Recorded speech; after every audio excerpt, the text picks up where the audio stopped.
Hello everyone and जय हिंद। सभी को आप सभी का स्वागत है आपके अपने परिवार कंपटीशन पिंच पे। आज की इस वीडियो में हम लोग डिस्कस करने वाले हैं, जैसा कि आप थंबनेल देखकर आए ही होंगे, यहाँ पर हम जीएस का सॉल्यूशन करने वाले हैं। किसका सॉल्यूशन करने वाले हैं? जीएस का एक स्मार्ट सॉल्यूशन करने वाले हैं, जो आपके आने वाले जितने भी शिफ्ट्स हैं। थोड़ा सा आपको ये वीडियो लेट जरूर मिल रही है, बट ये इससे ये फर्क नहीं पड़ता है कि आपका अपकमिंग, मतलब ये फर्क नहीं पड़ता है कि आपका जो डेटा है वो कम ज़्यादा होगा, है ना। उम्मीद है मैं अपनी बातों को आप तक पहुंचा पाया हूँ। क्वेश्चन लिखा है, मतलब क्वेश्चन नहीं, यहाँ पे जो आपका थंबनेल में आप देख रहे हैं कि आरआरबी एनटीपीसी यूजी जो आपका 7 तारीख की पहली शिफ्ट का पेपर था, पहली शिफ्ट आएगी, अभी सेकंड में मिलेगी, थर्ड में मिलेगी। इसी तरीके से हो सकता है बीच में एक आध शिफ्ट छूट जाए, बट बहुत अच्छे तरीके से मैं इतने डिटेल्ड फैक्ट्स यहाँ पर लेकर के आया हूँ कि आपके दिमाग की बत्ती एकदम जल उठेगी और आपके अपकमिंग जो शिफ्ट का पेपर है वो लगभग आउट हो जाएगा, है ना। तो अगली शिफ्ट वाले की जो बल्ले बल्ले यहाँ पर लिखी है वो सच में बल्ले बल्ले होने वाली है। जीएस का सॉल्यूशन लेके आया हूँ, फिर से बता देता हूँ, 7 मई फर्स्ट शिफ्ट के लेके आया हूँ। हाथ जोड़ के निवेदन आपसे इतना रहने वाला है कि आप चैनल को सब्सक्राइब कर लीजिएगा, टेलीग्राम से जुड़ जाइएगा एंड एक अपना प्रीसियस कमेंट जरूर छोड़िएगा, जिससे मैं अपने इस मेहनत को, अपने इस कंटेंट को एनालाइज कर सकूं और उसमें इंप्रूवमेंट जो करने होने वाला है मैं करूं, है ना। ओवरऑल कहने का मतलब यह है। तो बातें कम करते हुए अब हम अपने कंटेंट की ओर चलते हैं और आपको दिखाते हैं कि कैसा कंटेंट है। अभी तक अगर आप पुराने स्टूडेंट हैं, हमारे 387 लोग ही हैं, ज़्यादा नहीं है। अगर आप इनमें से हैं तो आप जानते हो कि अभी तक मैं लिख लिख के पढ़ाता था, लिख लिख के। तो उसमें होता था कि थोड़ा सा डेटा लिमिटेड ही मिल पाता था, लिमिटेड डेटा ही मिल पाता था उसमें। तो मैं इस बार मैं आपको लिख के भी पढ़ाऊंगा और लिख के पढ़ाने के साथ ही साथ मैं डेटा लेकर के भी आया हूं, जो आपको बहुत अच्छे तरीके से आपको ये दिखेगा। जैसे मैं दिखा देता हूं आपको, इस तरीके से मैं चीजें लिख करके लाया हूं, जिससे कम समय में ज्यादा चीजें मिनिमम इनपुट के साथ मैक्सिमम आउटपुट कैसे निकाला जाए, तो उसका मैंने एक ये रास्ता ढूंढा है, जो उम्मीद करते हैं सक्सेसफुल होगा। चलिए स्टार्ट करते हैं पहले क्वेश्चन से।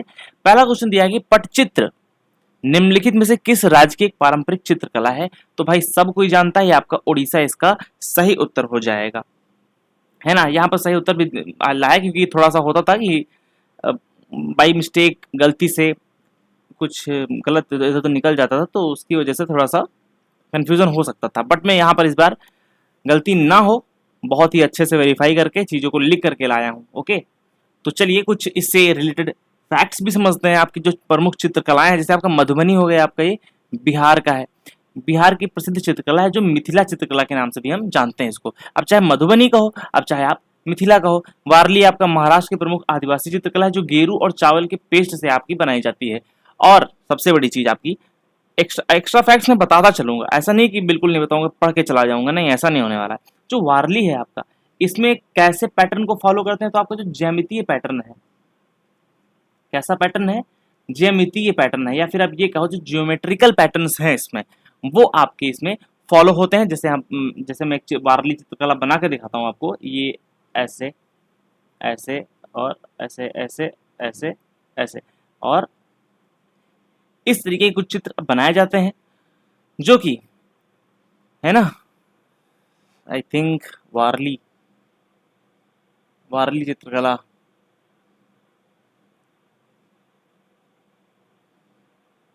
नहीं, ये आपका जो जियोमेट्रिकल पैटर्न है, थोड़ा सा मुझे कंफ्यूजन हो रहा है, जियोमेट्रिकल किसमें होता है।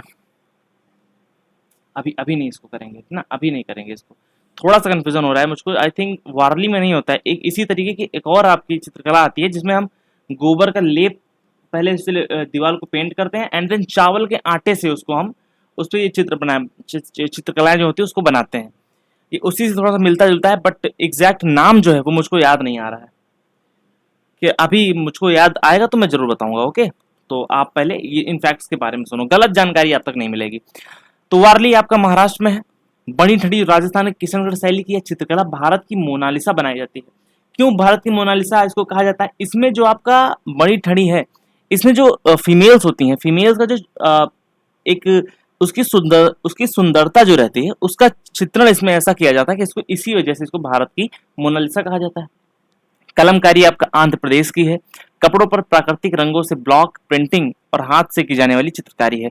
पिथौरा आपकी गुजरात और मध्य प्रदेश की राठवा जनजाति द्वारा बनाई जाने भित्ति चित्रकला है। भित्ति मतलब दीवार, दीवार पे जो बनाई जाती है, दीवार पर चित्रकला है। कालीघाट आपका वेस्ट बंगाल की है, कोलकाता में।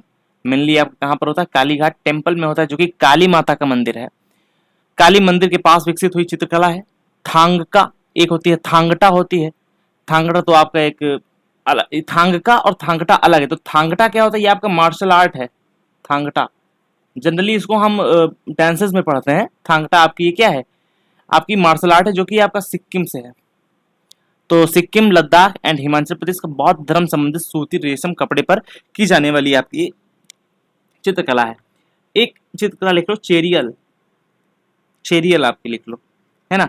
चेरियल ये कहाँ की? ये तेलंगाना की है ना, तेलंगाना की है। एक आपकी है चिकनकारी। चिकनकारी कहाँ की है? चिकनकारी यूपी की है। यूपी से अगर आप कहें कि यूपी के लखनऊ से है। कहाँ से है? लखनऊ से है। एक आपकी है अन्नपूर्णा। अन्नपूर्णा। और आपका है सोन रखना भी आती है, इसमें सोन रखना भी आती है। क्या आती है? सोन रखना आती है। ये कहाँ की है? ये भी आपकी है, दोनों यूपी की हैं। जो तंजौर कला शैली है, तंजौर तंजौर आर्ट कला है आपकी, ये आपकी तमिलनाडु से है। टीएन तमिलनाडु से है। बाकी आप गोंड लिख लो। गोंड कला जो शैली है ये आपकी मध्य प्रदेश से है। मध्य प्रदेश से है। कौन सी जनजाति द्वारा मनाया जाता है इसको? गोंड जनजाति के द्वारा ही इसको मनाया जाता है। दृश्य क्या होता है इसमें? चित्रण किसका होता है? तो जानवरों का चित्रण इसमें किया जाता है। ओके, अब देखते हैं पेपर कैसे नहीं फंसता है। विदेशी मुद्रा प्रबंधन अधिनियम, जिसको हम फेमा के नाम से जानते हैं, मुद्रा प्रबंधन अधिनियम किस वर्ष आपका ये लागू हुआ था, जिसने फेरा का स्थान लिया था? फेरा। तो आपका सही उत्तर तो यहाँ पर लिखा है कि ये 1 जून 2000 को लागू हुआ था। जबकि ये पारित कब हुआ था? तो 1999 में पारित हुआ था। तो यहाँ पर क्या पूछा है? अगर पारित पूछता तो आप इसको 1999 लगाते, लेकिन यहाँ पर पारित नहीं पूछा है। क्या पूछा है? लागू पूछा। तो इसका सही उत्तर आपका सी हो जाएगा। ठीक है ना। चलिए आगे बढ़ते हैं और इसके बारे में हम कुछ जो इससे मिलते जुलते इस कैटेगरी में जितने भी लाई करते हैं उनके बारे में देख लेते हैं। सेबी अधिनियम कब आया था? भारतीय प्रतिभूति और विनिमय बोर्ड अधिनियम 1992 में पारित हुआ, जिसने शेयर बाजार को रेगुलेट किया है। तो सेबी क्या है? भारतीय प्रतिभूति एवं विनिमय बोर्ड। इसका फुल फॉर्म आपसे पूछा गया है किसमें? दिल्ली पुलिस कांस्टेबल में आपसे पूछा गया है। तो ठीक है ना। आरबीआई अधिनियम, आरबीआई एक्ट 1934 में पारित हुआ था और 1 अप्रैल 1935 को भारत में रिजर्व बैंक की स्थापना हुई थी। इसका राष्ट्रीयकरण कब किया गया? राष्ट्रीयकरण कब किया गया? किस सन में किया गया? तो डेट आप बताएंगे, डेट आप लोग कमेंट बॉक्स में बताएंगे। बाकी 1950 में इसका राष्ट्रीयकरण किया गया था। डेट भी लिख लो आप, 1 अप्रैल को ही था। प्रतिस्पर्धा अधिनियम जो कंपटीशन एक्ट था 2002 में पारित हुआ, जिसने एमआरटीपी एक्ट 1969 की जगह पर ले ली। और जो एफआरबीएम था अधिनियम, राजकोषीय उत्तरदायित्व और बजट प्रबंधन अधिनियम 2003 में लाया गया। उपभोक्ता संरक्षण अधिनियम मूल रूप से 1986 में आया था, जिसे बदलकर 2019 में न्यू कंज्यूमर एक्ट के तहत इसको लागू किया गया, जो 20 जुलाई 2020 से आपका एकदम प्रभावी रूप से लागू है। जीएसटी अधिनियम 101वां संविधान संशोधन अधिनियम 2016 में पारित हुआ और 1 जुलाई 2017 से पूरे भारत में लागू हो गया। जो इंडिया में जीएसटी है वो किस देश के मॉडल से प्रभावित है? तो ये कनाडा मॉडल है। कनाडा मॉडल है। सर्वप्रथम आपकी जीएसटी कहाँ लागू हुई थी? सर्वप्रथम जीएसटी आपका कहाँ लागू हुई थी? तो आपका ये फ्रांस में लागू हुई थी। ठीक है ना, फ्रांस में लागू हुई थी। और आप यहाँ पर एक और जानकारी लो, जो आरटीआई है, राइट टू एजुकेशन, सूचना का अधिकार जिसको हम कहते हैं, सूचना का, अभी क्या बोला मैंने? एजुकेशन बोला ना, गलत बोला है। आरटीआई मतलब राइट टू इंफॉर्मेशन, है ना, सूचना का अधिकार। ये आपका 12 अक्टूबर 2005 में पूरे भारत में लागू हो गया था। ओके, और एक एक्ट आया था रेरा।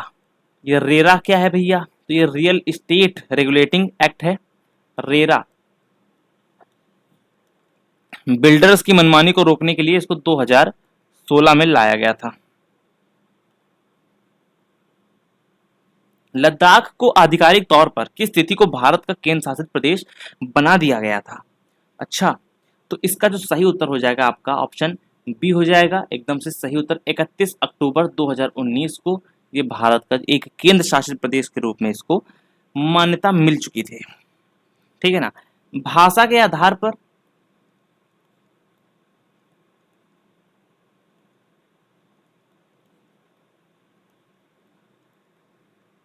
प्रथम राज्य जो था बनने वाला वो आपका आंध्र प्रदेश था, जो कि 1953 में बना था। ठीक है। पोट्टी श्री रोमालू, जिन्होंने अनशन में अपनी जान दे दी थी, मतलब जान क्या, वो उन्होंने अनशन रखा था कि भैया नहीं, हमें चाहिए तो चाहिए, भाषा के आधार पर ही चाहिए। तो जिसकी वजह से सरकार दबाव में आई और 1953 में जवाहरलाल नेहरू के द्वारा पंडित जवाहरलाल नेहरू के द्वारा इसको घोषित कर दिया गया। ठीक है ना। वर्ष 2002 में, माफ करिएगा 2002 में नहीं, 2000 में आपके 3 राज्यों का गठन हुआ, 3 नए राज्य का गठन हुआ, जिसमें से आपका एक तो छत्तीसगढ़ है ना, छत्तीसगढ़ है, एक तो आपका उत्तराखंड है, और एक आपका झारखंड है। क्या है? झारखंड है। तो जो आपका छत्तीसगढ़ था, ये कैसा राज्य बना? मतलब राज्य नहीं बना, ये कब हुआ था? 1 नवंबर 2002 को हुआ था। ये 1 नवंबर 2002 को हुआ था। जो आपका ये उत्तराखंड था, ये 9 नवंबर को हुआ, और ये वाला आपका 15 नवंबर को ये अलग हुए और एक राज्य बनाए गए। जम्मू कश्मीर पुनर्गठन अधिनियम 2019 के तहत 31 अक्टूबर 2019 को जम्मू एंड कश्मीर को लद्दाख 2 अलग यूटी बने। मतलब जम्मू एंड कश्मीर अलग बना और लद्दाख आपका अलग बन गया। जम्मू एंड कश्मीर एक ही है। 31 अक्टूबर को सरदार पटेल की जयंती यानी राष्ट्रीय एकता दिवस मनाया जाता है, जो कि यहाँ पर आपका 31 अक्टूबर राष्ट्रीय एकता दिवस वाले दिन ही आपका ये हुआ था। ठीक है ना। दमन दीव और दादर नागर हवेली, इन दोनों यूटीज का विलय करके 26 जनवरी 2020 को एक कर दिया गया था। ठीक है ना। दमन और दीव की जो हमारी राजधानी है वो आपकी दमन है। क्या है? दमन है। दोनों की संयुक्त राजधानी आपकी ये बताई गई है। तेलंगाना का गठन कब हुआ? 2 जून 2014 को आंध्र प्रदेश से अलग होकर। भारत का 29वां, यानी कि पहले 29वां बना था। क्यों? तब आपका जो जम्मू एंड कश्मीर था वो राज्य हुआ करता था, इसलिए तब 29वां था, लेकिन अब क्या है, 28वां राज्य बना था। सिक्किम 36वें संविधान संशोधन 1975 के द्वारा इसे भारत का पूर्ण राज्य का दर्जा मिला, जो कि आपका 22वां राज्य बन गया था। गोवा 56वें संविधान संशोधन 1987 के द्वारा गोवा को पूर्ण राज्य का दर्जा मिला। 1961 में पुर्तगालियों द्वारा यह आजाद हुआ था। तो आप बताएंगे कौन सा ऑपरेशन इसमें चालू किया गया था गृह मंत्रालय के द्वारा? तो आपका था ऑपरेशन विजय। ऑपरेशन विजय। आप लोगों की सपोर्ट की मैं उम्मीद करता हूं भाई, प्लीज करिए सपोर्ट यार, क्या जाता है। पुडुचेरी 1954 में फ्रांसीसियों ने इसे भारत को सौंप दिया था। 1962 में इसको आधिकारिक यूटी बना दिया गया था। चलिए आगे बढ़ते हैं। निम्नलिखित में से कौन सा केंद्र शासित प्रदेश में अपनी निर्वाचित विधानसभा है? कहने का मतलब है कि ऐसी कौन सी टेरिटरी है जहां पर has its own elected legislative assembly. तो आप बहुत अच्छे से जानते हैं कि दिल्ली में आपका खुद का सीएम है, जो कि भारत की राजधानी है। ऐसा तो बताने की जरूरत नहीं है ना, ऐसा तो बताने की जरूरत नहीं है। ओके, तो विधानसभा वाले यूटीज जितने भी हैं, मैं ट्रिक बताता हूं आपको, हमेशा कुम्बैट करता हूं। नहीं, मतलब ये विधानसभा वाले यूटीज नहीं है, ये जो कुम्बैट की ट्रिक है ना, जहां पर द्विसदनीय लिख देता हूं, द्विसदनीय व्यवस्था है, जहां पर जिन राज्यों में द्विसदनीय व्यवस्था है, ये उनकी ट्रिक है ना। कैसे कर्नाटक यू से, उपीएम से, ये सब महाराष्ट्र वगैरह सब आपके दिए गए हैं, आप इसको बहुत अच्छे से पढ़ लेंगे। द्विसदनीय व्यवस्था है, इससे इसका कोई रिलेशन नहीं है। तो विधानसभा वाले यूटीज भारत में वर्तमान में 8 केंद्र शासित प्रदेश में केवल 3 दिल्ली, पुडुचेरी और जम्मू कश्मीर में अपनी खुद की विधानसभा का प्रावधान है। तो जो अनुच्छेद आपका 239 है, इसके तहत जो 69वां संविधान संशोधन हुआ था, ये दिल्ली का जो राष्ट्रीय राजधानी क्षेत्र एनसीआर है, दर्जा दिया गया और वहां विधानसभा बनाई गई। ठीक है ना। पहले आप समझिए कि जो 239 है, इसके तहत जो आपका दिल्ली है ना, दिल्ली जिसको हम कहते हैं, इसको पूर्ण राज्य का तो दर्जा नहीं मिला है ना, पूर्ण राज्य का दर्जा नहीं मिला, लेकिन एनसीआर का दर्जा दे दिया गया। एनसीआर किस लिए बनाए जाते हैं? नेशनल कैपिटल रीजन इसलिए बनाए जाते हैं कि राजधानी क्षेत्र में, क्योंकि सभी भाई राजधानी की ओर भागेंगे है ना, पलायन करेंगे, तो इस पलायन से जो वहां की डेंस एरिया हो रहा था, उससे बचने के लिए एनसीआर को एक्सपेंड किया गया, जिसमें आपका चंडीगढ़ राजस्थान, माफ करिएगा, चंडीगढ़ राजस्थान और आपका ये यूपी, इनके जिलों को रखा गया है। ठीक है। फिर आते हैं उपराज्यपाल। दिल्ली, पुडुचेरी, लद्दाख, अंडमान निकोबार और जम्मू कश्मीर में उपराज्यपाल नियुक्त किए जाते हैं, जिनको एलजीज कहते हैं। प्रशासक एडमिनिस्ट्रेटर यानी चंडीगढ़, लक्षद्वीप और दादर नागर हवेली व दमन दीव में उपराज्यपाल नहीं बल्कि प्रशासक होते हैं। बहुत अच्छे सारे फैक्ट्स को याद रखेंगे। लक्षद्वीप का प्रशासन लक्षद्वीप का क्षेत्र का केरल उच्च न्यायालय के अंतर्गत आता है, यानी कि लक्षद्वीप के जो मामले हैं वो आपके केरल हाईकोर्ट में सुने जाते हैं। अंडमान का जो उच्च न्यायालय है ये आपका कोलकाता में आता है, लिखा है ना, हाँ, कोलकाता में आपका आता है। और कुछ शायद यहाँ पर है, तो यहाँ पर जो प्रशासक वाला है, तो यहाँ पर जो स्पेशल चंडीगढ़ वाला है, तो इसमें जो चंडीगढ़ का प्रशासक है, ये इसका प्रशासक हमेशा कौन होता है? जो पंजाब का राज्यपाल होता है, हमेशा पंजाब का राज्यपाल ही होगा। भारतीय संविधान के किस अनुच्छेद के तहत नगर पालिकाओं का गठन किया गया है? तो option B is the right answer, 243 क्यों आपका एकदम सही हो जाएगा, है ना। अगर 243 का भी आप कह सकते हैं, अगर हिंदी में आया तो आप का कहेंगे, इंग्लिश में आया तो आप क्यों कहेंगे। ठीक है ना। अच्छा, चलिए, और बात कुछ करते हैं, जैसे पहले इनको समझ लेते हैं। 73वां संविधान संशोधन 1992 के द्वारा भाग 9 जोड़ा गया, जिसमें पंचायतें 243 से 243 ओ तक, यानी कि पंचायत का जो आपका है, पंचायत 243 से आपका 243 ओ तक है, शामिल है। 11वीं अनुसूची में पंचायत के 29 विषय इसमें दिए गए हैं। 12वीं अनुसूची में क्या है? इसमें आपकी नगर पालिकाओं के बारे में बताया गया है, जिसमें आपके टोटल 18 विषय हैं। आ गया देखो फैक्ट। 74वां संविधान संशोधन 1992 में हुआ, इसके द्वारा भाग 9A जोड़ा गया, जिसमें नगर पालिकाएं अनुच्छेद 243 से लेकर के 243 तक आपकी आती हैं। 12वीं अनुसूची के लिए इसमें आपके 18 विषयों के बारे में बताया गया है। ठीक है। स्थानीय स्वशासन के जनक किसको कहते हैं? लॉर्ड रिपन को कहते हैं। स्थानीय स्वशासन के जनक माना जाता है, 1882 में प्रस्ताव लेकर के आया था। बलवंत राय मेहता समिति, इसी समिति ने भारत में त्रिस्तरीय पंचायती राज व्यवस्था की सिफारिश की थी। सिफारिश ये थी कि जो मतलब 3 लेवल पे होंगे। एक तो आपका सबसे छोटा लेवल गांव का होगा, फिर आपका जो पंचायत है, पंचायत का होगा, ग्राम, यहाँ पे लिख लो ग्राम अच्छे समझने के लिए, ग्राम होगा, एंड देन आपका पंचायत होगा, एंड देन आपका जो ब्लॉक सिस्टम है ना, एंड देन आपका जो ब्लॉक सिस्टम है वो आपका होगा, यानी कि पंचायत समिति होंगी ब्लॉक स्तर पर, है ना, और जिले स्तर पर आपका जिला परिषद होगा, और जिले स्तर पर आपका जिला परिषद होगा। तो 1, 2 और ये दोनों आपकी एक यूनिट बन के आपका त्रिस्तरीय आपकी क्या रखते थे, पूरी व्यवस्था बनाई गई थी, है ना। अशोक मेहता समिति क्या थी? इस समिति ने पंचायतों को द्विस्तरीय मॉडल का सुझाव दिया था। इसने कहा था कि भैया हमको ऐसा चाहिए कि विलेजेस में नहीं रखना चाहिए। पहला राज्य क्या कौन बना?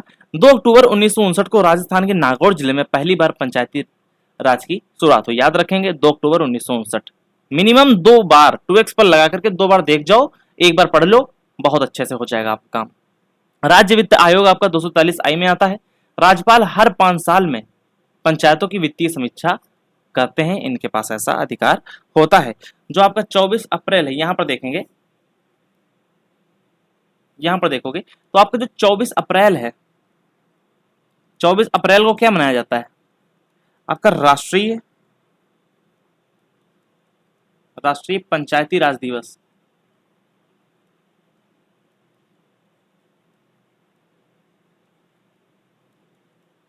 आपका मनाया जाता है। अच्छा आप ये बताओ, जो आपका राष्ट्रीय मतदाता दिवस है वो कब मनाया जाता है? राष्ट्रीय मतदाता दिवस,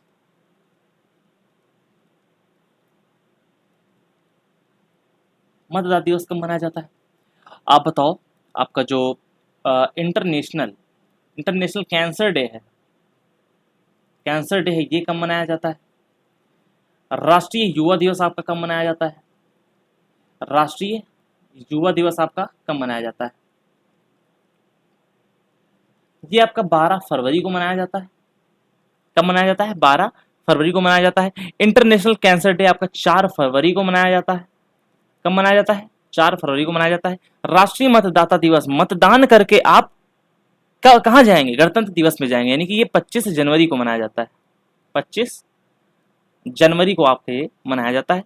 बाकी आपका इसे क्या है, आपका जो 24 अप्रैल है, यहाँ पर आपका पंचायती राज दिवस है। बाकी बताने के लिए तो बहुत से ऐसे दिन हैं, जो डेज हैं, जो बताए जा सकते हैं, बट हम समय की सीमा को ध्यान में रखते हुए ही आगे बढ़ेंगे।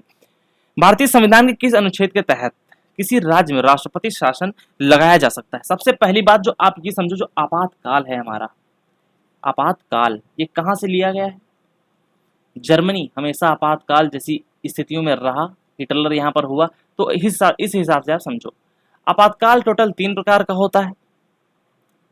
हमारे भारतीय संविधान में आर्टिकल 352, आर्टिकल 356 और आर्टिकल 360 में आपका दिए गए हैं, 4-4 के गैप पे आपका ये दिए गए हैं।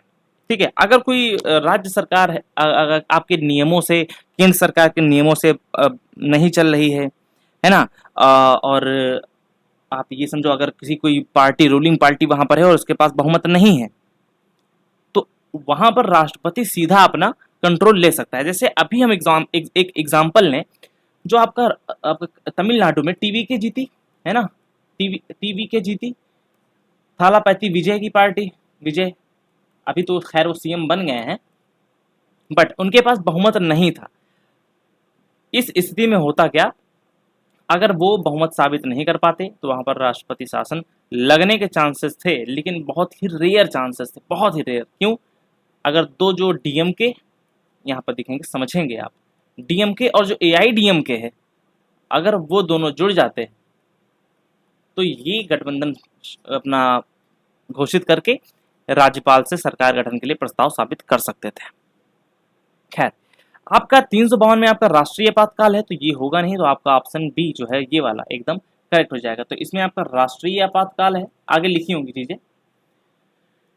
तो स्रोत और भाग, आपातकालीन प्रावधान संविधान के भाग 18 में अनुच्छेद 352 से 360 तक हैं। ये भारत सरकार अधिनियम 1935 से लिए गए हैं, जबकि आपातकाल के दौरान मूल अधिकारों का निलंबन जर्मनी के वाइमर संविधान से लिया गया है। खैर, यहाँ पर बहुत अच्छे से लिखा हुआ है। जनरली आपके एग्जाम में पूछा जाएगा कि आपातकाल आपसे लिया कहाँ गया है, और आपके बुक्स में भी दिख जाएगा कि लिया गया, तो आप जर्मनी ही लगाएंगे, है ना, जर्मनी ही लगाएंगे। जो जबकि आपातकाल के दौरान मूल अधिकारों का जो निलंबन है वो आपका जर्मनी से लिया गया है। आपके ऐसे कौन से 2 आर्टिकल हैं जो आपातकाल के दौरान भी निलंबित नहीं किए जा सकते हैं? 20 और 21, है ना, 20 और 21। जो आपका अनुच्छेद 352 इसमें राष्ट्रीय आपातकाल है। युद्ध, बाह्य आक्रमण, सशस्त्र विद्रोह के आधार पर इसको लगाया जाता है। भारत में तक ये 3 बार 1962, 1971, 1975 में लगाया गया है। 75 में तो मनमौजी तरीके से लगा दिया गया था, iron, so called iron lady ने इसको लगाया था। अनुच्छेद 356 में अब बात करें तो आपको इसमें राष्ट्रपति शासन आता है, जब राज्य में संवैधानिक तंत्र विफल होने पर ये आपका लगाया जाता है। इसका अधिकतम समय 3 वर्ष होता है, 6-6 महीने करके एक्सटेंड करके इसको लगाया जा सकता है। अनुच्छेद 360 में वित्तीय आपातकाल है। वित्तीय साख खतरे पर होने पर भारत में आपका ये अभी तक नहीं लगा है, ये अच्छी बात है। साख जब खतरे में होती है तब ये लगाया जाता है। प्रथम राष्ट्रपति शासन, पेप्सू एक्ट आया था पंजाब में, तब इसको लगाया गया था। 1951 में सबसे पहली बार आपका पंजाब में लगा था, राष्ट्रपति शासन लगाया गया था। ठीक है ना। अनुच्छेद 358 और 359 में क्या है, राष्ट्रीय आपातकाल लागू होने पर आर्टिकल 19 अपने आप निलंबित हो जाता है। आर्टिकल 19 में क्या है, जो आपकी स्वतंत्रताएं बताई गई हैं, है ना, वोट देने का अधिकार, कहीं भी बसने का अधिकार, है ना, शस्त्र बिना अस्त्र शस्त्र के सभा करने का अधिकार, सभा बनाने का अधिकार या समूह बनाने का अधिकार, ये सब आपके अपने आप ही निलंबित हो जाते हैं। ठीक है ना। सबसे ज्यादा बार आपका जो ये राष्ट्रपति शासन लगा है वो आपका यूपी एंड मणिपुर में लगा है। यूपी एंड मणिपुर में लगा है। करीब आपका ये 10-10 बार यहाँ पर ये करीब लग चुका है। अगर राष्ट्रपति शासन की घोषणा आपको करनी है तो आपको 2 मंथ में, यहां पर लिखेंगे 2 मंथ के भीतर आपको जो लोकसभा और राज्यसभा है दोनों से, लोकसभा एंड राज्यसभा दोनों से वो बिल आपको पारित करना होगा, तभी आप राष्ट्रपति शासन लगा सकते हैं, अन्यथा की स्थिति में नहीं लगा सकते हैं। बहुत अच्छे समझेंगे। आर्टिकल 358 में क्या है कि अच्छा एक मिनट देखो, 358 में आपका राष्ट्रीय आपातकाल लागू होने पर अपने आप निलंबित हो जाता है। आर्टिकल 358 बाकी मौलिक अधिकार जो आपके 20-21 को छोड़ करके निलंबन राष्ट्रपति करते हैं, यानी कि जो इनका है मौलिक अधिकार, इनका जो निलंबन है वो आपका राष्ट्रपति करते हैं। क्यों करते हैं भैया ऐसा? तो ऐसा इसलिए करते हैं, मान लो आप 21 में आपका जीवन का अधिकार है, तो 21 में जीवन का अधिकार है, मान लो आपने कोई क्राइम कर दिया है। क्राइम करने का मतलब है आप कोई बहुत ज्यादा बड़ा क्राइम कर दिया है तो आपको मृत्युदंड मिला है, तो उस हिसाब से तो ये आर्टिकल तो गया काम से। तो इस हिसाब से ऐसा जो क्षमादान की शक्ति होती है राष्ट्रपति के पास ही होती है, तो ओवरऑल आपको क्या कहा जाएगा, जो आपका राष्ट्रपति है वही होगा। भारत में किस प्रकार की वनस्पति के विस्तार सबसे बड़े क्षेत्र पर आपका ये पाया जाता है? ओके, पाया जाता है। अभी यहाँ पर मैंने एक चीज नहीं लगाई है, अब मैं अभी उसको ऐड कर देता हूँ, पहले उसके बारे में आपको जानकारी दे देता हूँ। अभी उसको नहीं लगाते हैं, मेरे पास एक रिपोर्ट है कि ये जो आपकी शिफ्ट है ना, ये शिफ्ट 1, इसमें टोटल 31 क्वेश्चन मुझको मिले हैं। इन 31 क्वेश्चंस में आई थिंक जो आपका पॉलिटी है ना, पॉलिटी, इसके आपके पास 5 से 6 क्वेश्चन थे आई थिंक, है ना, 6 क्वेश्चन थे, 5 क्वेश्चन थे करीब। और जो आपका अभी हिस्ट्री आएगा 5 क्वेश्चन थे, 5 क्वेश्चन थे हिस्ट्री। आपका हिस्ट्री से आपको इसमें 6 क्वेश्चन दिख जाएंगे। अभी ये मैं अपने टेलीग्राम पे डलवा दूंगा, तो वहां पर अच्छे से आप देख लीजिएगा। करंट अफेयर्स के आपके 4 मिलेंगे, और आपका जो जियोग्राफी एंड इन्वायरमेंट है इससे 2 मिलेंगे। अर्थशास्त्र यानी कि इकोनॉमिक्स से आपको इसमें 3 मिल जाएंगे, इकोनॉमिक्स से 3 मिल जाएंगे, और आपको जो स्टैटिक जीके उससे 6 क्वेश्चन देखने को मिल जाएंगे, और कंप्यूटर से आपका 1 क्वेश्चन देखने को मिल जाएगा। कम ज्यादा आप इसमें लगा सकते हैं, क्योंकि 31 के आधार पर है, तो आपके जो 9 क्वेश्चन बाकी के रहेंगे इसी में से कहीं ना कहीं एडजस्ट होंगे। पॉलिटी की 1-2 लगा लो, हिस्ट्री का 1 लगा लो, कंप्यूटर का 1-2 लगा लो, है ना, क्योंकि 3-4 क्वेश्चन आपके कंप्यूटर के आ रहे हैं। अगली बार से मैं वीडियो के स्टार्टिंग में ही आपको ये बहुत अच्छे से डिटेल में बता दिया करूंगा, जिससे एक आइडिया मिल जाए कि भैया क्या आ रहा है। और हॉट टॉपिक्स भी मैं बताऊंगा, इस वीडियो में तो नहीं बता पाऊंगा, बट आप वो टेलीग्राम पर आप उसको देख सकते हैं, है ना। एक लाइक सब्सक्राइब तो बनता ही है भाई। ओके, चलिए स्टार्ट करते हैं हम अपना। भारत में किस प्रकार की वनस्पति का विस्तार सबसे बड़े क्षेत्र पर पाया जाता है? तो इसका सही उत्तर आपका हो जाएगा सी, उष्णकटिबंधीय पर्णपाती वन जो होते हैं आपके, वो आपका हो जाता है। ओके, जो उष्णकटिबंधीय पर्णपाती वन है, जो मानसूनी वन होते हैं, मानसून में आपके ये भारत में सबसे ज्यादा क्षेत्रफल पर फैले हैं। इन्हें 70 से 200 सेंटीमीटर वर्षा तक की जरूरत होती है। आपका सौल का पेड़ हो गया, सागौन का पेड़ हो गया, शीशम हो गया, चंदन हो गया, पीपल हो गया, इसके मुख्य वृक्ष आपके आते हैं। पर्णपाती का वन है, मतलब है जो आपके मानसून के समय में पत्तियों को गिरा देते हैं। उष्णकटिबंधीय सदाबहार वन, ये पश्चिमी घाट, अंडमान निकोबार और उत्तरी पूर्वी भारत में मिलते हैं, जहां वर्षा 200 सेंटीमीटर से अधिक होती है। महोगनी, आबनूस और इबोनी जिसको कहते हैं, और रोजवुड यहाँ के प्रमुख पेड़ हैं। जो मैंग्रोव वन रहते हैं, ये खारे पानी तटीय क्षेत्रों में उगते हैं। पश्चिम बंगाल का सुंदर वन दुनिया का सबसे बड़ा मैंग्रोव वन है, यह सुंदरी नामक पेड़ पाया जाता है ना। तो मैंग्रोव वन में आपके कौन से पेड़ पाए जाते हैं? सुंदरी पेड़ पाए जाते हैं। इसकी वजह से सुंदरवन डेल्टा उसका क्या पड़ा है? नाम पड़ा है। क्या पड़ा है? उसका सुंदरवन डेल्टा उसका नाम पड़ा हुआ है, ठीक है ना। तो उष्णकटिबंधीय पर्णपाती का मतलब है जो गर्मियों से पहले अपने पत्ते को गिरा देते हैं, उसको कहते हैं। कटीले वन और झाड़ियां राजस्थान, गुजरात, हरियाणा उन हिस्सों में मिलते हैं जहां वर्षा 50 सेंटीमीटर से कम होती है। बबूल, खजूर, कैक्टस ये सब पाए जाते हैं। अल्पाइन क्या होते हैं? हिमालयी क्षेत्रों में अधिक ऊंचाई पर 3600 मीटर से ऊपर ऊंचाई पर आपका देवदार हो गया, सिल्वर हो गया, फर हो गया, और पाइन हो गया, पेड़ मिल जाता है ना। चीड़ का पेड़ होता है, चीड़ का ऊंचे ऊंचे पाए जाते हैं। इनकी जो हाइट रहती है काफी ज्यादा रहती है। ओके, तो सबसे ज्यादा आपका ये पाए जाते हैं। जो आपका शोला वन है, यहाँ पर नहीं लिखा हुआ है बट आप समझो, शोला वन है ना, शोला वन या फिर शोला फॉरेस्ट,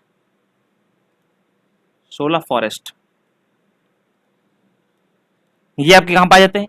ये आपका साउथ इंडिया में आपका पाए जाते हैं, जो आपकी नीलगिरी हिल्स हैं, है ना, नीलगिरी हिल्स हो गई, अन्नामलाई हो गया, अन्नामलाई हो गया, अन्नामलाई, है ना, ये सब उसमें आपके ये पाए जाते हैं, थोड़ा सा ऊंचाई वाले होते हैं, उसमें आपका पाए जाते हैं।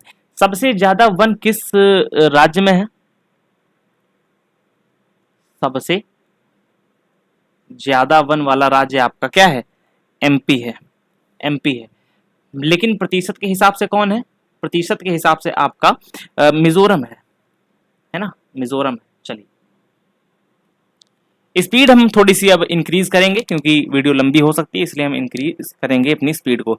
तो अप्रैल 2025 में चीन के मकाऊ में आयोजित इंटरनेशनल कॉमेडी फेस्टिवल में किस बॉलीवुड अभिनेता को मास्टर ऑफ ह्यूमर अवार्ड मिला था? तो आपका आमिर खान को मिला था, ठीक है ना। दादा साहब फाल्के पुरस्कार भारतीय सिनेमा का सर्वोच्च सम्मान है, 2024 में मिथुन चक्रवर्ती को मिला था। ऑस्कर अवार्ड्स आपका फिल्म इंडस्ट्री का सबसे बड़ा वैश्विक पुरस्कार है, जो लॉस एंजल्स में दिया जाता है। याद करने वाली चीज ये है। ज्ञानपीठ पुरस्कार साहित्य के क्षेत्र में भारत का सर्वोच्च पुरस्कार है, 2023 में गुलजार और आपके जो श्री राम भद्राचार्य जी हैं जगतगुरु, उनको आपको ये दिया गया था। सरस्वती सम्मान क्या है? के बिरला फाउंडेशन द्वारा 22 भाषाओं में उत्कृष्ट साहित्यिक कार्य के लिए इसको दिया जाता है। जो आपका बुकर प्राइज है, ये आपका अंग्रेजी भाषा में लिखे और यूके आयरलैंड में प्रकाशित सर्वश्रेष्ठ उपन्यास को मिलता है ना। रेमन मैग्सेसे अवार्ड, ये एशिया का नोबेल पुरस्कार कहा जाता है।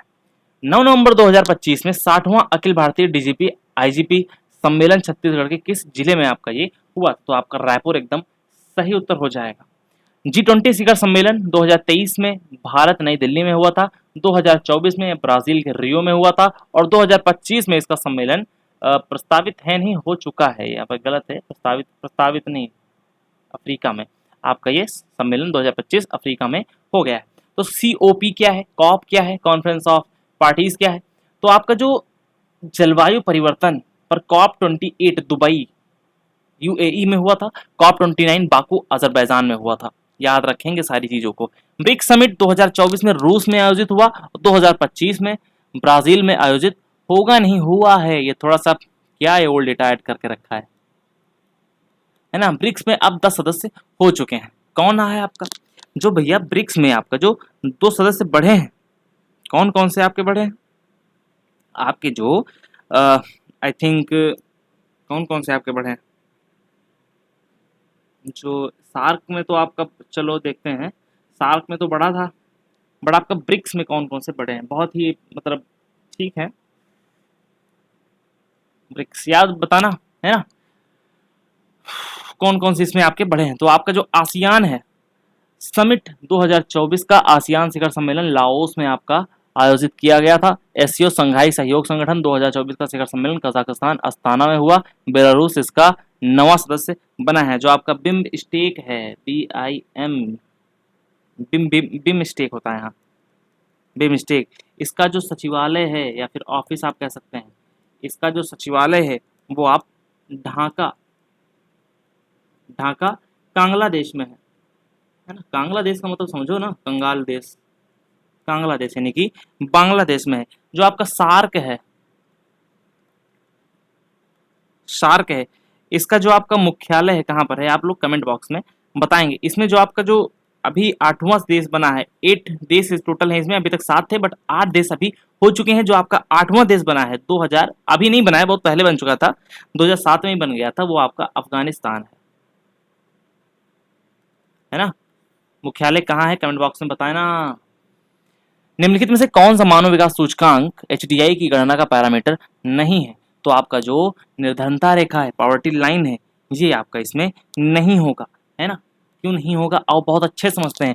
HDI का जारीकर्ता कौन है? मानव विकास सूचकांक हर साल UNDP राष्ट्रीय संयुक्त राष्ट्र कार्यक्रम द्वारा जारी किया जाता है। HDI के जनक 1990 में पाकिस्तानी अर्थशास्त्री महबूब उल हक और भारतीय अर्थशास्त्री अमर्त्य सेन ने इसको विकसित किया था। HDI के 3 मुख्य आयाम है। स्वास्थ्य यानी कि जन्म के समय जीवन प्रत्याशा कितनी है, शिक्षा यानी कि स्कूल में शिक्षा कैसी मिल रही है, और जीवन स्तर GNI प्रति व्यक्ति। विश्व खुशहाली सूचकांक वर्ल्ड हैप्पीनेस इंडेक्स, इसमें आमतौर पर नॉर्डिक देश जैसे फिनलैंड शीर्ष पर रहते हैं। फिनलैंड इस बार भी टॉप पर ही है। प्रेस स्वतंत्रता सूचकांक, इसमें रिपोर्ट्स विदाउट बॉर्डर्स है ना, ये आपकी इसको एक संस्था है वो आपकी जारी करती है, जो कि आपका USA बेस्ड संस्था है। बहुआयामी गरीबी सूचकांक आपका एमपीआई या भी यूएनडीपी और ओपीएचआई द्वारा मिलकर जारी किया जाता है, जिसके अंतर्गत आपके 10 संकेत होते हैं। जो आपका जीएचआई है यानी कि global hunger index, global hunger index, इसके अंतर्गत आपके 4 पैमाने बताए जाते हैं, है ना। 4 पैमाने आपके हैं, कौन कौन से हैं समझ लेते हैं एक एक को अच्छे से। एक तो आपका हो गया कुपोषण, है ना, पोषण को सही से ना पोषण ना मिल पाना। जो आपका चाइल्ड स्टंटिंग है, चाइल्ड स्टंटिंग है ना, चाइल्ड वेस्टिंग है ना, और जो बाल मृत्यु दर है ना, बाल मृत्यु दर, वो इसके अंतर्गत आपकी आ जाती है। जो आपका चलो चलो बाद में समझेंगे उसको। भारतीय संविधान की प्रस्तावना में समाजवादी, पंथनिरपेक्ष और अखंडता शब्द किस संविधान संशोधन के द्वारा इसको जोड़ दिया गया था? तो आपका जो 42वां संविधान संशोधन है, इसके द्वारा इन्होंने ऐड किया था, है ना। और बाकी चलो आगे देख लेते हैं। प्रस्तावना में संशोधन, भारतीय संविधान की प्रस्तावना में अब तक केवल एक बार संशोधन हुआ है, जो कि 42वां है 1976। इसमें आपके 3 शब्दों को ऐड किया गया था। 42वां संविधान संशोधन 1976, इसे लघु संविधान भी कहा जाता है। इसी से स्वर्ण सिंह, सरदार स्वर्ण सिंह समिति की सिफारिश पर मौलिक कर्तव्य, जो कि आर्टिकल 51A है, टोटल जोड़े गए थे, है ना। 44वां संविधान संशोधन 1978, संपत्ति का अधिकार, राइट टू प्रॉपर्टी को मौलिक अधिकार, जो कि आपका आर्टिकल 31 में था। किसमें था? आर्टिकल 31 में था, जिसको टोटली समाप्त कर दिया गया है। मौलिक अधिकार से हटा करके इसको विधिक कानूनी अधिकार आर्टिकल 300A में शिफ्ट कर दिया गया है। 61वां संविधान संशोधन 1989 में, इसमें आपकी जो मतदान की आयु थी 21 से घटा करके 18 कर दी गई थी। 86वां संविधान संशोधन 2002, शिक्षा के अधिकार को अनुच्छेद 21A के तहत मौलिक अधिकार बना दिया गया था। 101वां संविधान संशोधन आपका किससे है? देश में जीएसटी लागू किया गया था। 1 जुलाई 2017 को लागू किया गया था और 16 में इसका एक्ट आया था।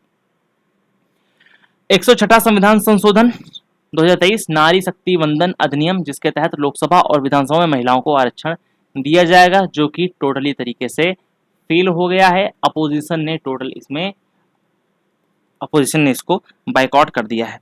यहाँ पर आई थिंक 52वां संविधान संशोधन नहीं है, 52वें संविधान संशोधन को आप समझ लेंगे। जो आपका 52वां संविधान संशोधन है, इसमें आपका दल बदल विरोधी कानून है, दल बदल है, एंटी डिफेक्शन लॉ है, जिसको आपका जो अनुसूची है आपकी अनुच्छेद नहीं, अनुसूची 10 के अंतर्गत इसको बताया गया है ना।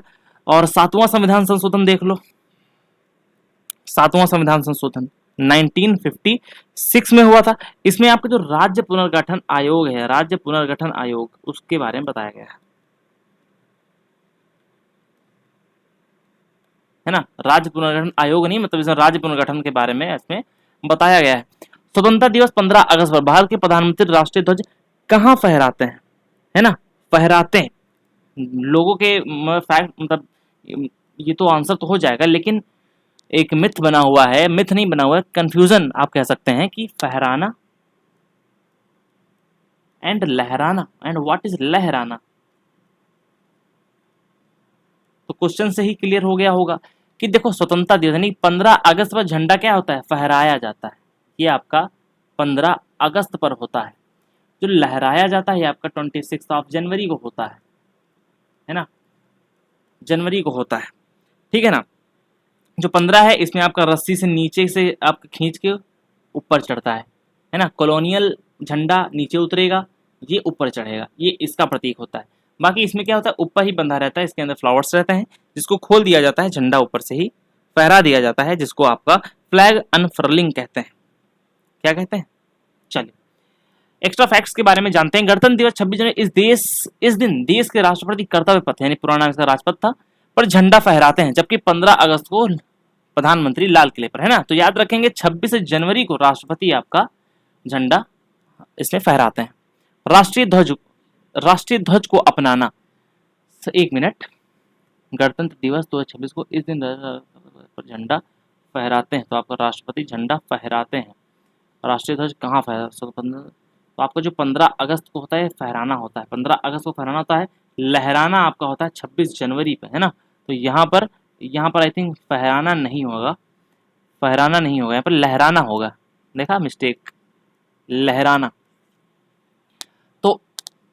लगाते हैं, और जबकि 15 अगस्त को प्रधानमंत्री लाल किले पर आपका झंडा फहराते हैं। राष्ट्रीय ध्वज को अपनाना, संविधान सभा ने तिरंगे को 22 जुलाई 1947 को राष्ट्रीय ध्वज के रूप में आपका अपना लिया था। आंखें बंद करेंगे, बहुत अच्छे से आंखें बंद करेंगे, फिर से पढ़ेंगे इसको कि राष्ट्रीय ध्वज कब अपनाया गया था। तो आपका जो तिरंगा है आपका, ये 22 जुलाई 1947 को आपका अपना लिया गया था। रेशियो कितना है इसका? 3:2 है, याद रखेंगे, 3:2, ये वाला 3:2।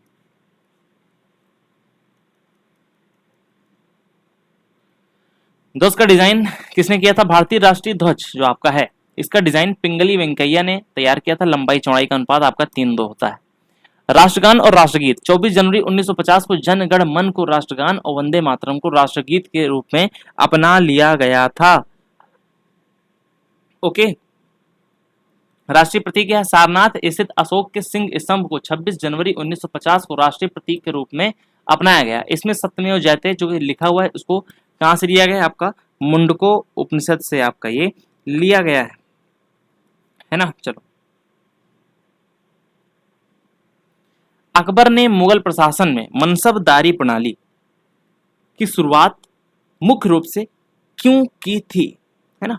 देखो, तो क्या था उसका ऑप्शन यहाँ पर लिखा हुआ है, ऑप्शन सी आपका एकदम सही उत्तर हो जाएगा। सेना को संगठित करने और प्रशासन के केंद्रीकरण के लिए। तो भैया मनसब होता क्या था, है ना।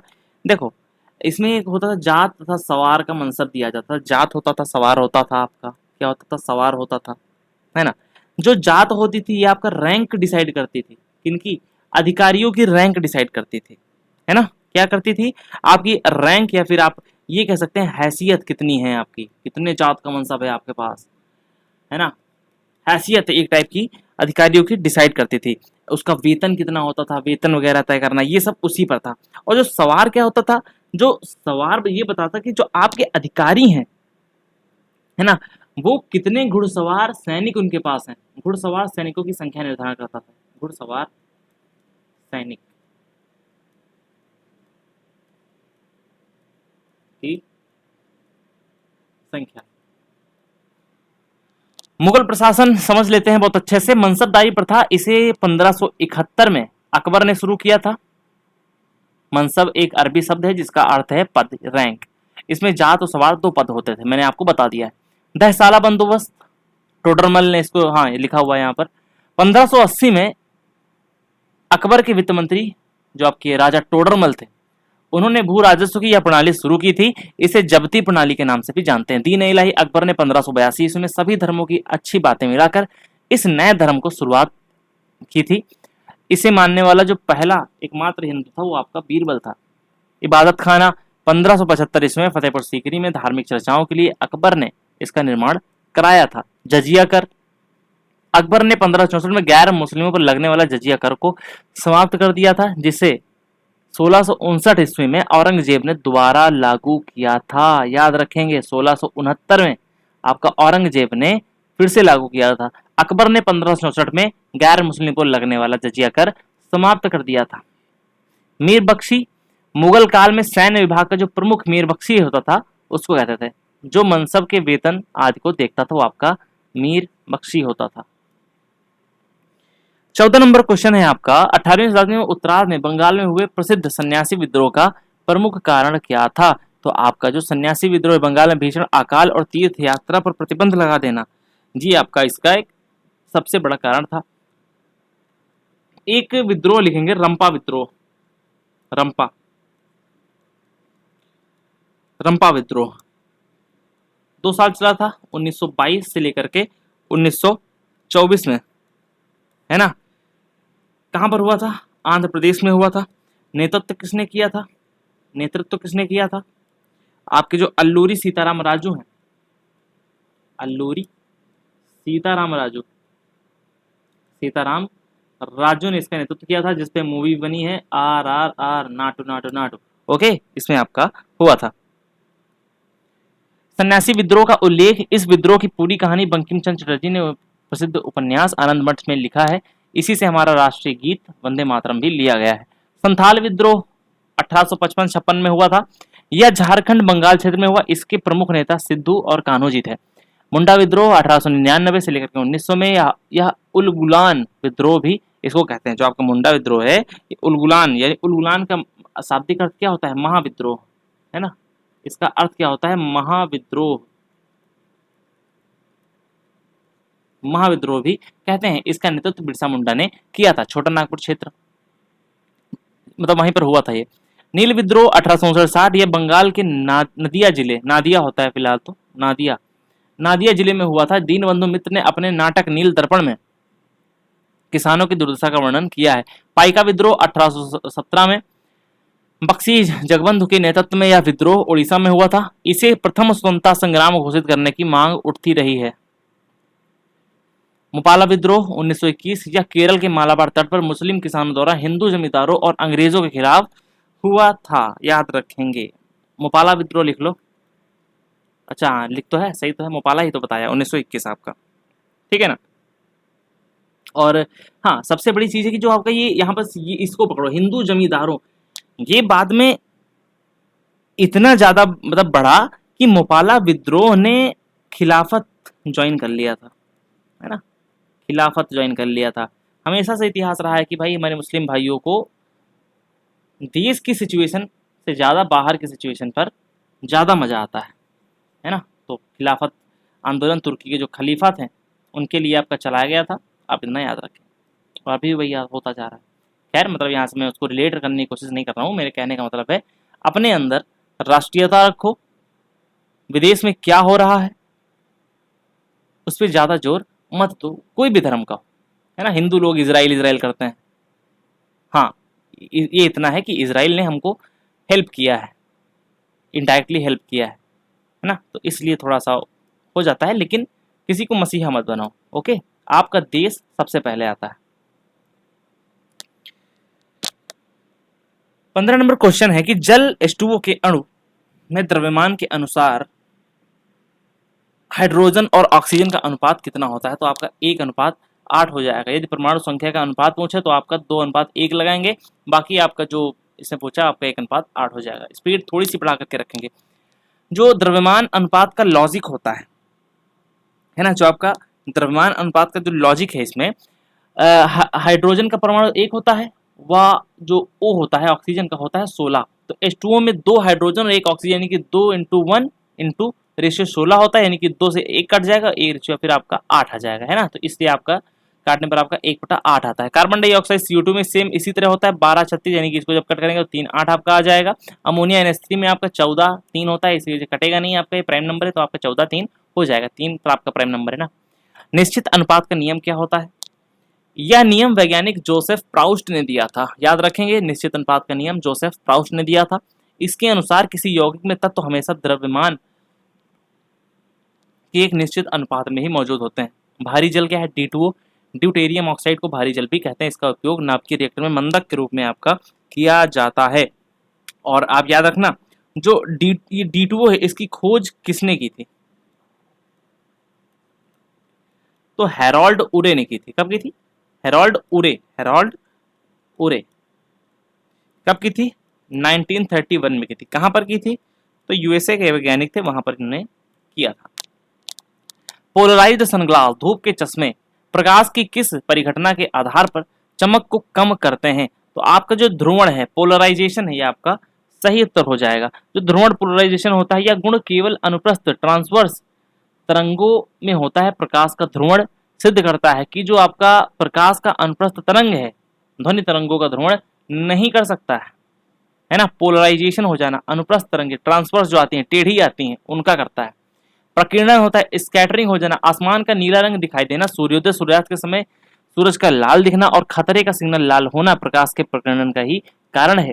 पूर्ण आंतरिक परावर्तन क्या होता है? टोटल इंटरनल रिफ्लेक्शन, TIR क्या होता है? रेगिस्तान में जो आपका मृग मरीचिका दिखती है। ऑप्टिकल फाइबर जो आपका काम करता है, हीरे में चमक जो होती है वो आपके TIR के ही उदाहरण है। वर्ण विक्षेपण क्या होता है? डिस्पर्सन क्या होता है? प्रिज्म से गुजरने के बाद जो आपका सफेद रंग होता है वो आपका 7 रंगों में टूट जाता है। बारिश के बाद इंद्रधनुष भी आपका वर्ण विक्षेपण का ही कारण है। व्यतिकरण इंटरफेरेंस, पानी पर तेल की पतली परत या रंगीन दिखना और साबुन के बुलबुले आपका रंगीन दिखना आपका व्यतिकरण कहलाता है। ओके, यदि किसी ध्वनि की प्रबलता लाउडनेस बढ़ती है तो उस ध्वनि तरंग की किस गुण में वृद्धि हो जाती है? तो आप लिखेंगे आयाम, आपका एकदम सही उत्तर हो जाएगा। जो प्रबलता है, लाउडनेस है, यह सीधे ध्वनि तरंग के आयाम पर निर्भर करती है। आयाम ज्यादा होगा तो आवाज तेज होगी, जिसे डेसिबल में मापते हैं। तारत्व तो क्या है? पिच क्या है? आपकी आवाज का मोटा या पतला होना। जैसे महिलाओं की आवाज पतली होती है, यानी कि उनकी पिच क्या होती है? कम होती है। तारत्व पर निर्भर करता है। तारत्व तो आवृत्ति पर निर्भर करती है। तारत्व किस पे? आवृत्ति पर। पिच आपकी किस पे डिपेंड करेगी? आपका फ्रीक्वेंसी पर करेगी। ध्वनि की चाल क्या होती है? ध्वनि की चाल सबसे ज्यादा ठोस में होती है, फिर द्रव में, और सबसे कम आपका गैस में होती है। निर्वात में तो होती ही नहीं है।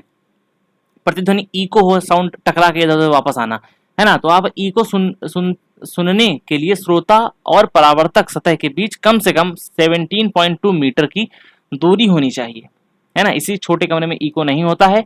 हॉल जो आपके होते हैं, हॉल, उसमें आपका इको सुनने को मिल जाता है। जो आपकी श्रव्य तरंगें होती हैं, ऑडिबल वेव्स होती हैं, उसमें आपकी 20 हर्ट्ज से लेकर के 20,000 हर्ट्ज हैं, यानी कि 20 किलो हर्ट्ज के बीच की जो ध्वनि होती है आप उसको सुन सकते हैं। इससे कम को अश्रव्य और इससे ज्यादा को पराश्रव्य कहते हैं। बच्चों में रिकेट्स और वयस्कों में ऑस्टिमलेशिया जैसे हड्डियों की बीमारी किस विटामिन की कमी से आपकी होती है? तो आपका विटामिन डी जो है आपका एकदम सही उत्तर हो जाएगा, है ना। विटामिन ए, जिसको वैज्ञानिक नाम रेटिनॉल है, इसमें कमी से रक्तौंधी होता है। जीरोप्लाथमिया आंखों का सूखना होता है। गोल्डन राइस और गाजर से भरपूर, मतलब गोल्डन राइस जो होता है ना आपका भूरा चावल, उसके विटामिन ए का भरपूर सोर्स है। गाजर भी आपका है। विटामिन बी1 क्या है? इसको हम थाइमीन के नाम से जानते हैं। कभी इसकी कमी से बेरी बेरी रोग हो जाता है। चावल को ज्यादा पॉलिश करने से यह विटामिन नष्ट हो जाता है। विटामिन सी क्या है? आपका जो एस्कॉर्बिक एसिड है, कमी से आपका स्कर्वी, मसूड़े से खून आना, घाव भरने में टाइम लग जाता है, इसकी कमी होती है, तो है ना। तो आपका खट्टे फलों में आपका ये पाया जाता है, आंवला, नींबू, संतरे, ये सब आपके। विटामिन डी आपका कैल्सिफेरॉल है, इसे सनसाइन विटामिन भी कहते हैं क्योंकि धूप से भी मिल जाता है इसको, है ना। विटामिन के फिलोक्विनोन कहते हैं, रक्त का थक्का जमाने में सहायक होता है। विटामिन बी12 आपका जो साइनोकोबालमीन है, इसमें कोबाल्ट धातु पाई जाती है।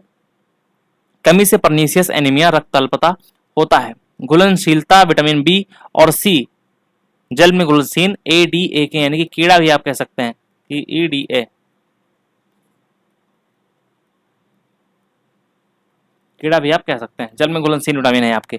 1930 का प्रसिद्ध चितगांव, यानी चिटगांव आप कह सकते हैं, चटगांव भी आप कह सकते हैं, शस्त्रागार छापेमारी का नेतृत्व किसने किया था? तो आपके जो सूर्यसेन जी थे, उन्होंने इसका नेतृत्व किया था।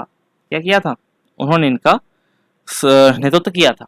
बाकी देख लेते हैं जो आपका सूर्यसेन है, इन्हें प्यार से मास्टर दा के नाम से पुकारा जाता है। इंडियन रिपब्लिक आर्मी की स्थापना, IRA की स्थापना सूर्यसेन जी ने ही की थी। काकोरी ट्रेन एक्शन 1925 में हुआ था। हिंदुस्तान रिपब्लिकन एसोसिएशन HRA द्वारा लखनऊ के पास काकोरी में ट्रेन लूटी गई। राम प्रसाद बिस्मिल, अशफाक उल्ला खां और रोशन सिंह जी को फांसी हो गई थी। केंद्रीय असेंबली में बम 1929 में फेंका गया। पब्लिक सेफ्टी बिल के विरोध में भगत सिंह बटुकेश दत्त ने दिल्ली असेंबली में खाली जगह पर बम फेंका था। उन्होंने ये कहा था, जब पकड़े गए थे तो कहा था, हमारा उद्देश्य किसी को नुकसान पहुंचाना नहीं था,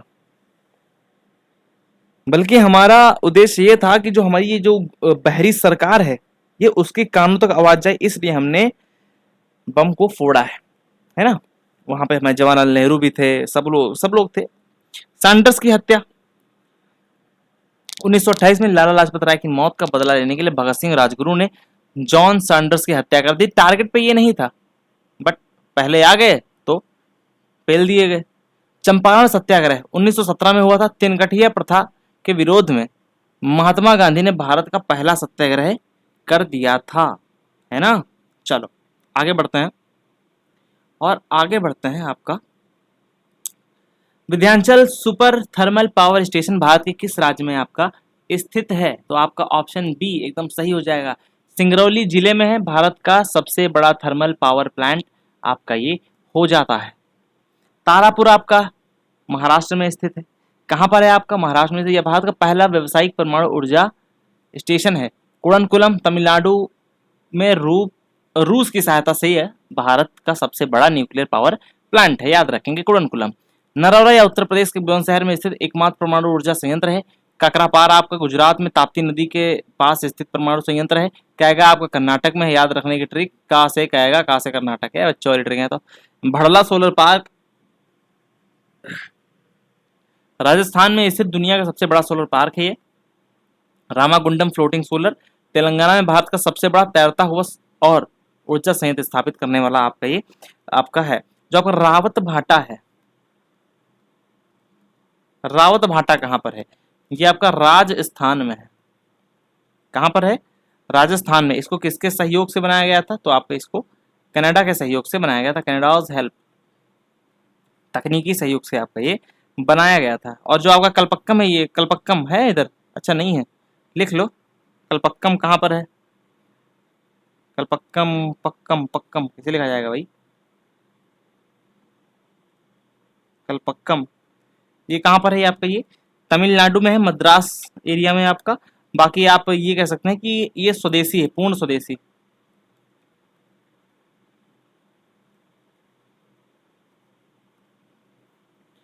प्रसिद्ध भारतीय सांख्यिकीविद पीसी महालोबिस ने किस संस्थान की स्थापना की थी? तो आपका सी है, राष्ट्रीय सांख्यिकी संस्थान ISI, इसकी स्थापना उन्होंने की थी।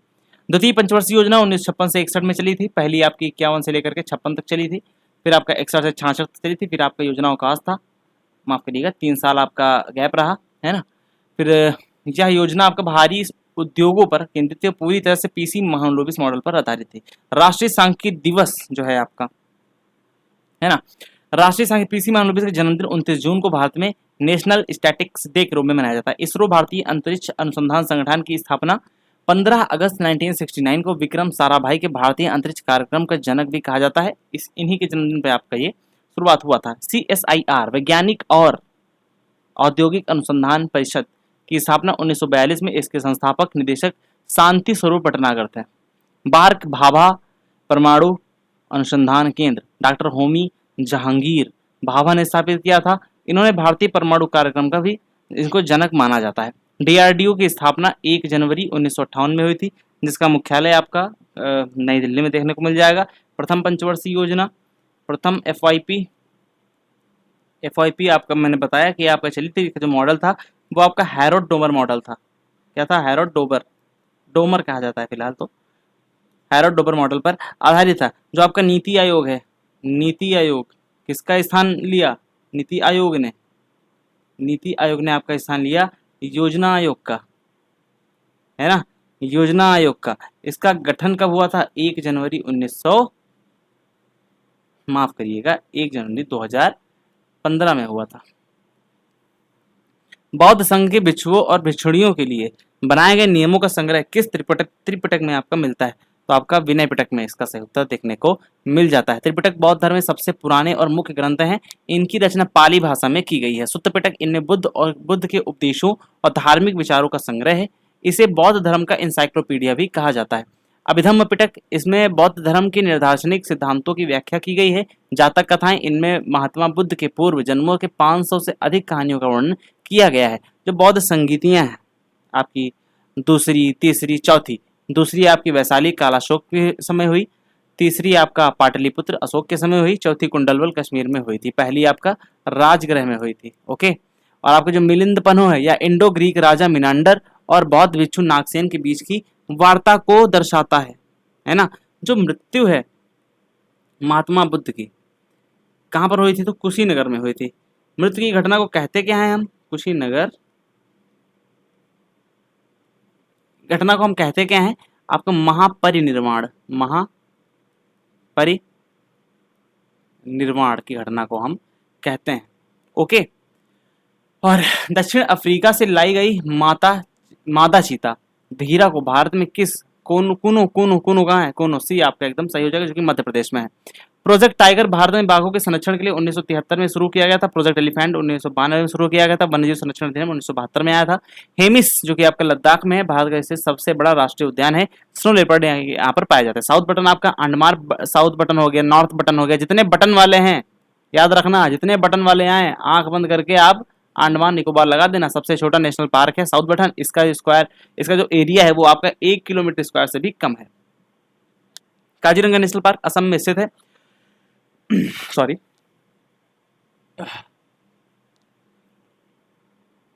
एक सींग वाले गैंडे के लिए आपका प्रसिद्ध है। जिम कॉर्बेट उत्तराखंड में स्थित है, भारत का पहला नेशनल पार्क है। पुराना नाम हैली नेशनल पार्क था, नया नाम इसका रामगंगा नेशनल पार्क आपका है। याद रखेंगे। बाकी आप एक केवलादेव आता है, केवलादेव राष्ट्रीय उद्यान, ये आपका राजस्थान में है। बताने के लिए तो बहुत हैं, बताने के लिए तो बहुत है मेरे भाई। गुरु घासीदास कहाँ है? गुरु घासीदास कहाँ है? ये आपका छत्तीसगढ़ में है। बट समय की सीमा को हम पकड़ते हुए चलेंगे। किस संविधान संशोधन अधिनियम ने कुछ राज्य के नीति निषेध तत्वों को मौलिक अधिकार 14 और 19 पर वरीयता दी, यानी कि अधिकार जो अनुच्छेद थे 14 और 19 पर वरीयता दी थी। तो आपका ये 42वां संविधान संशोधन हो जाएगा, आपका एकदम सही उत्तर हो जाएगा। आपके जो डीपीएसपी है ये, इनकी प्रकृति क्या है? तो ये आपके गैर न्यायोचित है, नॉन जस्टिसेबल है, गैर न्यायोचित है, गैर न्यायोचित है। तो स्रोत और भाग डीपीएसपी को आयरलैंड से लिया गया है। भाग 4 अनुच्छेद 36 से 51 गैर न्यायोचित है, नॉन जस्टिसेबल है। मौलिक अधिकारों के विपरीत डीपीएसपी को लागू करवाने के लिए आप सीधे कोर्ट नहीं जा सकते हैं। अनुच्छेद 40 में आपका ग्राम पंचायतों का गठन है, 44 में आपका यूसीसी है ना, यूनिफॉर्म सिविल कोड है आपका। 42 में क्या है? 42 में आपका मातृत्व राहत है, मातृत्व राहत का प्रावधान इसमें दिया गया है ना। गोवा सबसे पहले लागू है, उत्तराखंड हाल ही में लागू। बाकी आपका थर्ड जो है आपका वो एक्सपेक्टेड है कि गुजरात हो जाएगा। ओके। अनुच्छेद 50 में कार्यपालिका से न्यायपालिका का पृथक्करण बताया गया है। और अनुच्छेद 51 में अंतर्राष्ट्रीय शांति सुरक्षा आदि को बढ़ावा दिया गया। जो आपका 52 है इसमें आपका राष्ट्रपति आ जाता है। पकानिको का द्वयोदशम आर्टिकल 61 तक चला जाता है, जिसमें आपका महाभियोग के बारे में बताया गया है। 54 में आपका पकानी निर्वाचन में आपका उसमें बताया गया है। जो आपका 39A है, आर्टिकल 39A, आर्टिकल 39A है, इसमें आपका क्या है? तो जो आपके गरीब हैं उनको कैसी न्याय मिलेगा, कैसे क्या रहेगा, उसके बारे में बताया गया। यानी कि इसमें आपका क्या है, क्या बोलते हैं, क्या लिखूंगा क्या मैं, फ्री, मुफ्त विधिक सहायता। हाँ, अरे यार मुफ्त नहीं, मुफ्त विधिक सहायता गरीबों को, विधिक सहायता। ओके।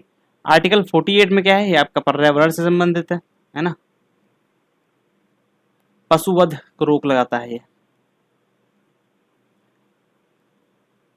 पशुवध पर रोक लगाता है। भारत में पुरापाषाण काल में मध्य पाषाण काल तक के रॉक पेंटिंग्स के निरंतर प्रमाण किस स्थान पर प्राप्त हुए? तो आपका जो बी है, भीमबेटका, आपका एकदम सही उत्तर हो जाएगा। भीमबेटका की खोज मध्य प्रदेश के रायसेन जिले में स्थित इन गुफाओं की खोज 1957 में डॉक्टर VS वाकणकर ने की थी। इसे 2003 में विश्व की जो यूनेस्को साइट है विश्व धरोहर में घोषित किया गया है। बुरजहोम कश्मीर में स्थित नौपाषाण स्थल में गर्तवास, पिट ड्वेलिंग्स और इंसान के साथ कुत्ते को दफनाने के साक्ष्य आपके बुरजहोम से मिले हुए हैं। मेहरगढ़ पाकिस्तान के बलूचिस्तान में स्थित एक जगह कृषि, गेहूं, जौ के प्राचीन प्रमाण यहाँ से मिले हैं। धौलावीरा गुजरात में है आपका, हड़प्पा स्थल है। यहाँ से आपका जल प्रबंधन, 3 भागों में बटे शहर, यानी कि आपका जो सिटाडेल और उससे नीचे आपका है ना, वो सब आपके मिले हैं। 40वीं यूनेस्को साइट आपका धौलावीरा बनी है। लोथल गुजरात में भोगवन नदी के तट पर स्थित सिंधु घाटी सभ्यता का प्रमुख बंदरगाह आपका यहाँ पर बनाया गया है। पर्यटन उद्योग के सफल संचालन और विकास के लिए सबसे महत्वपूर्ण तत्व कौन सा है? भारी मशीनरी, हॉस्पिटैलिटी, कच्चा माल या कृषि उपज? तो आपका जो हॉस्पिटैलिटी है आपका सही उत्तर हो जाएगा। यहाँ पर चीजें दी गई हैं, आप मैच कर लेंगे। प्राथमिक क्षेत्र, इससे सीधे प्रकृति से आपका जुड़ा होता है, जहां से उत्पादन हो वो आपका प्राकृतिक मामला होता है पहला, है ना। द्वितीयक क्या होता है? इसमें कच्चे माल को प्रोसेस किया जाता है, निर्माण, कंस्ट्रक्शन, विनिर्माण, मैन्युफैक्चरिंग, ये आपका द्वितीय हो जाता है। तृतीयक में आपका क्या होता है? इसमें सेवा, सर्विस सेक्टर, बैंकिंग, शिक्षा, पर्यटन, हॉस्पिटैलिटी, IT, परिवहन, इसमें आपका तृतीय क्षेत्र में आता है। चतुर्थ क्षेत्र क्या है आपका? कॉर्डिनरी सेक्टर क्या है? तृतीय का ही ज्ञान आधारित हिस्सा है, यानी कि इसमें आपका एजुकेशन संबंधित चीजें आपकी चौथे में आती हैं। भारत की जीडीपी सबसे ज्यादा योगदान तृतीय क्षेत्र का है, जबकि रोजगार सबसे ज्यादा प्राथमिक क्षेत्र ही आपको प्रोवाइड करता है। ओके, याद रखेंगे आप इसको बहुत अच्छे से। चलिए आगे बढ़ते हैं। निम्नलिखित में से कौन सा कारक अर्थव्यवस्था के टर्सरी सेक्टर का हिस्सा बिल्कुल भी नहीं है? तो मैंने अभी आपको बताया, टर्सरी सेक्टर यानी कि सर्विस सेक्टर। तो सर्विस सेक्टर आपका जो प्राकृतिक संसाधन नहीं हो गया, आपका प्राथमिक में आता है, फर्स्ट में आता है।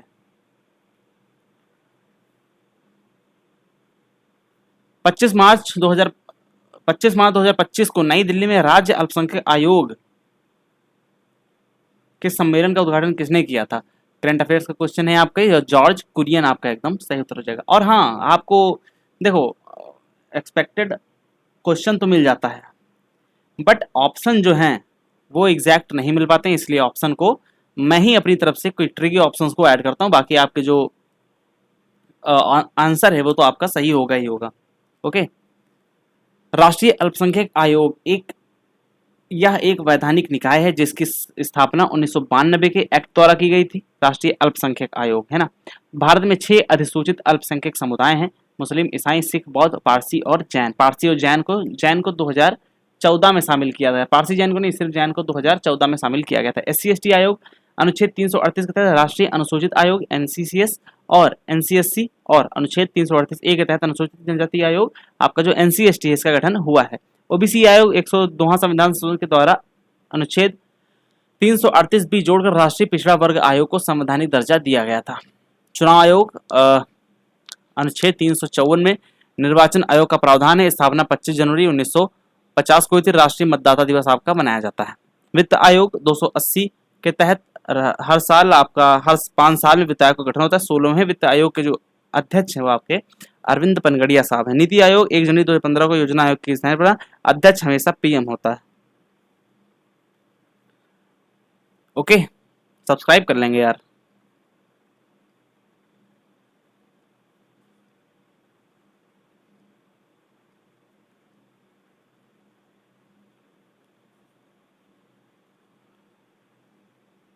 माफ करिएगा 29, क्वेश्चन नंबर 29 है। हाल ही में किस संस्थान ने इसरो के साथ मिलकर ऑरिस नामक स्वदेशी सेमीकंडक्टर चिप का निर्माण किया है? तो आपका जो IIT मद्रास है वो एकदम सही हो जाएगा। चलो चिप से संबंधित क्वेश्चन देखते हैं। परम 8000 CDAC पुणे द्वारा विकसित किया गया था। यह भारत का पहला सुपर कंप्यूटर था। परम कामरूप यह सुपर कंप्यूटर IIT गुवाहाटी में राष्ट्रपति द्रौपदी मुर्मू द्वारा स्थापित किया गया था। और शक्ति जो है आपका IIT मद्रास द्वारा ही भारत की पहली स्वदेशी माइक्रो प्रोसेसर शक्ति बनाया गया है आपका। भार OS क्या है आपका? भारत का स्वदेशी मोबाइल ऑपरेटिंग सिस्टम है जिसे IIT मद्रास की ही एक कंपनी ने तैयार किया है।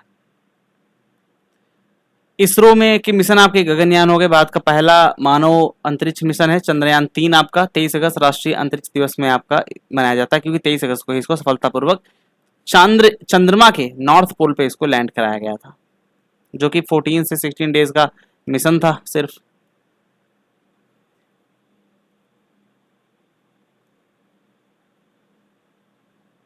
सत्रह बक्सर के युद्ध में बंगाल में द्वैध शासन प्रणाली किसने शुरू की थी? तो आपका जो ऑप्शन बी है रॉबर्ट क्लाइव एकदम सही उत्तर हो जाएगा। बक्सर का युद्ध आपका 1764 में हेक्टर मुंडो के नेतृत्व में अंग्रेजों ने मीर कासिम शुजाउद्दौला आलम शाह आलम द्वितीय को की संयुक्त सेना को हराया था। इसके बाद 1765 में इलाहाबाद की संधि हुई थी। द्वैध शासन का अंत बंगाल में 1765 में क्लाइव द्वारा शुरू किए गए द्वैध शासन को वारेन हेस्टिंग्स ने समाप्त किया। कब? 1772 में। वीडियो को 2 बार देखना है, 2 बार देखना है 2x की स्पीड पर, एंड देन एक बार इसको पढ़ लेना है बस। लास्ट समय में इतना बहुत है।